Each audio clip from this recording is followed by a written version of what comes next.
Hello and welcome to episode 34 Wheels. As you can see, you join me today outside the SLK, and that's because I'm going to be talking about a bit of a controversial topic, and it's to do with this product I have in my hand. Now, this is one example of a waterless wash. Now, what does a waterless wash do, if you can get your words out and say it properly?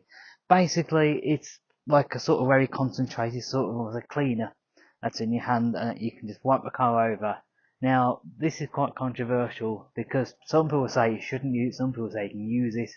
And I'm going to talk a little bit, dive into this today, show you how I use these products, and actually show that they're not necessarily all the doom and gloom that people say that they are.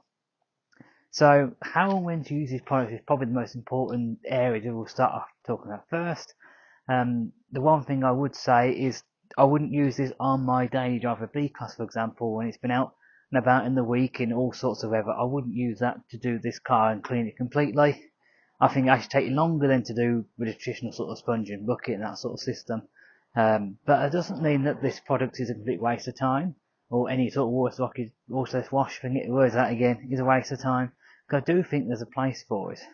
So one of the times that I will use this, if I've been out maybe at a show, it's a nice dry day, maybe when I get to a show, I might as well do a quick little clean, get any dust and little bits that maybe have flicked up on the dirt and the bodywork, any flies that go onto the front of the car, just to go tidy it up.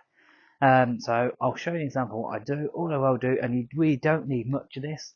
I find worst thing probably you can do is almost as bad as using it on a daily drive is actually use a cloth that's just dry completely. I do find these to act a little bit of lubricant, A, to pick up the dirt that's on there, and then B, also to actually giving it a bit of a clean. You've got a cleaner of some sort to actually clean the bodywork. So we'll just show you what I do. A couple of little squirts on there, and all I'm going to do is go up and down in a nice line motion.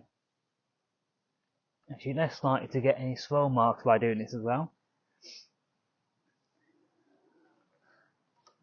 And that is the bonnet done. Now, if you find that you do pick up a little bit of dirt, all I ever do, turn it over, and you've got a nice clean side of the cloth to use. Now, that's how I use the products. That's maybe when I go to a show. It might be also when I come back and maybe the car again is a little bit dusty. Maybe I've been out to a little breakfast meet or something. The car's got a little bit dusty while being out, a few flies in the front, and this product is perfect. It saves me getting all the hassle of getting all the buckets out and giving it a full-on clean. It only takes me sort of 5-10 minutes to do this car, so it's really quite easy and simple to do.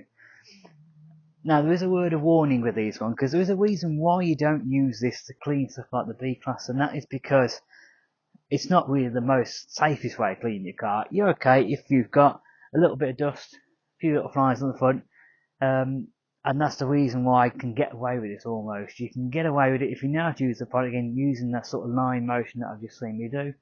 And actually, you can really get away with this. It's not going to damage paint that much because there's not that much on the paintwork to damage it. If you were to clean B-Class, which is next to me here, and what I've said in the camera, using this, you're going to get so many contaminants on your cloth, it's just going to end up damaging the paintwork. You're going to get scratches and marks and all that. If you were to do it this way, it probably is going to damage the paint just a tiny little bit every so often. So I'm not saying to do this absolutely all the time. However, if you're just getting a few little bits off it and you're doing the line motion and you turn the cloth over, like I've said, it's really not going to damage the paint with that much at all.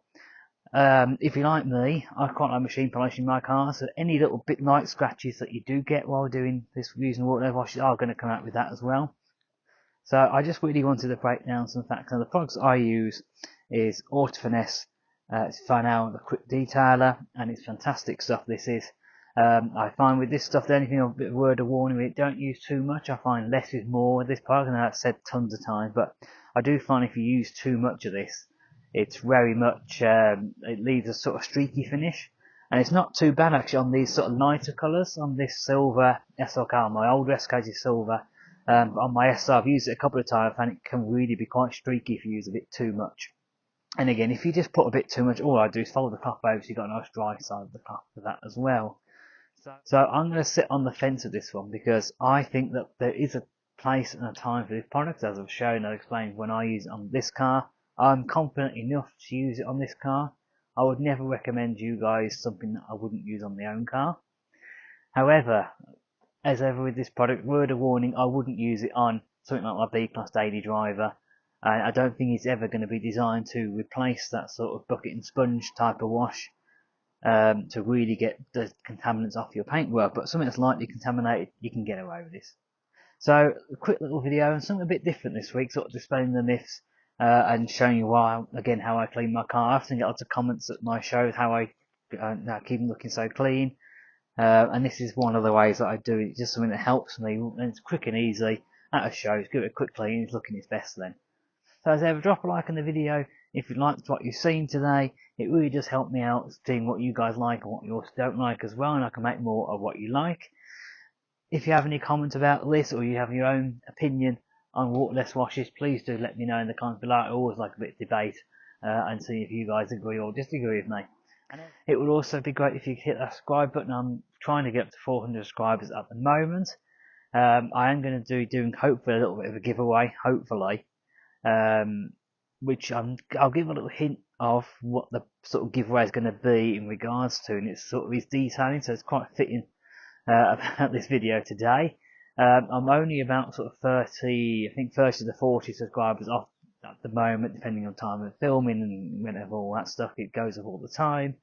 So it really would help me out if you get me up to 400 subscribers. The next milestone is going to be 500. I am sort of planning something. It's an idea in the back of my mind for when I get 500 subscribers and what I'm going to do next. And hopefully you'll really enjoy it and come along for the ride with that.